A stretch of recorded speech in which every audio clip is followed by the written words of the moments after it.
Байнгын орноос асуусан асуултанд хариулъя. За Монгол гишүүний асуултанд хариулъя.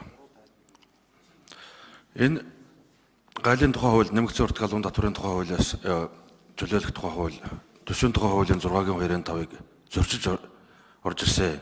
Энэ талаар төсвийн байнгын орооны хэлэлцүүлгээр олон гишүүд энийг анхааруулж хэлсэн. Ийм байдалтай байгаа. 2018 оны төсөв 2017 оны 11 сарын 14-ний өдөр батлагдсан.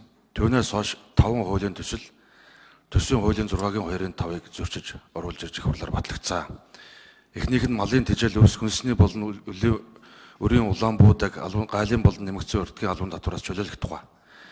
Энэ хуулийн дагуу 21.4 тэрбум төгрөг төсвийн орлого 2018 онд буухаар байгаа.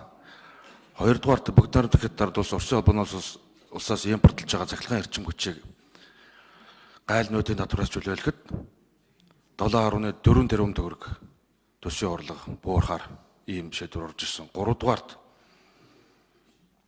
хувь хүний орлого албан татврын шатлалыг бууруулснаар 40 орчим тэрбум төгрөг төсвийн орлого буурахаар ийм шийдвэр байгаа. 5-дугаарт нь агаарын бохирлыг бууруулах зорилгоор ийм төрлийн тоног төхөөрөмжүүдийг импортлоход 1.2 тэрбум төгрөг гэх мэт 5 шийдвэр гарсан.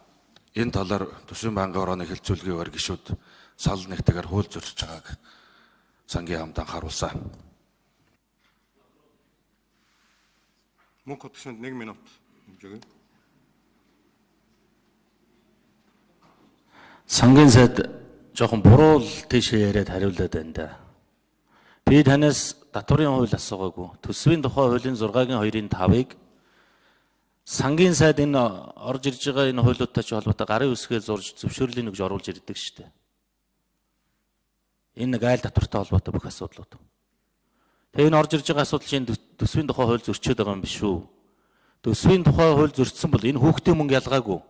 Төсвөд хуульд нийцүүлэх арга хэмжээ авах төсвийн тодтгол хийх шаардлагатай. Тийм учраас энэ төсвийн тодтгол хизээ орж ирэх вэ? Ийм маш тодорхой зүйлийг нэгдүгээрт 6-гийн 2-5-ыг зөрчиж байгаа юу? Хоёрдугаарт төсвийн тодтгол хизээ хийх вэ гэдэг маш тодорхой хизээ энэ алхмуудаа хуульд нийцүүлэх вэ? Хуулийн дагуу болгох вэ гэдэг асуудлыг л сангийн сайдын хувьд танаас асууж байгаа. Тэрнээс төрийн албаны агчдын тухай асуудал энд огт хамаагүй асуудал шүү. За өрлөө өтөрсөн.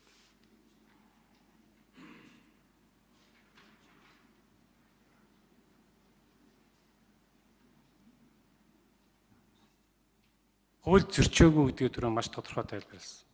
Та бүгд өргөөл барьсан байгаа энэ байгаль орчны яамнаас ягаад засгийн газраас өргөн барьсан хуулийг аваад үзсэн. Хэрэгжүүлэх хугацааг нь юу гэж тавьсан бэ? Харагдаж байгаа шүү дээ. Байхгүй л байгаа шүү дээ. Цэгүүд л байгаа шүү дээ. Бид нар бүгдээрээ энийгээ мэдж байгаа. Мэдсээр байжээж энийгээ нэгдүгээрт битгий тийм одоо хоёрын хооронд худлаа юм ярьжээ.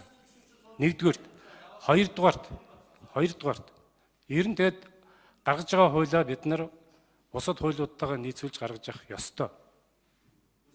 Тийм учраас энэ дээр та өөрөө энэ асуудлаа мэддэг. Дараагийн нэг зүйл. 2017 оны 10 сарын 1 хүртэл бол нийтдээ яг энэ хууль 37 ширхэг батлагдсан. 37. Би тэр болгон дээр улсын хурлыг хууль зөрчсөн гэж үзэхгүй байна. Бүрэн эрхийнхээ хүрээнд асуудлуудыг шийдэж явж ирсэн. Ийм л асуудал. Батнасан гишүүн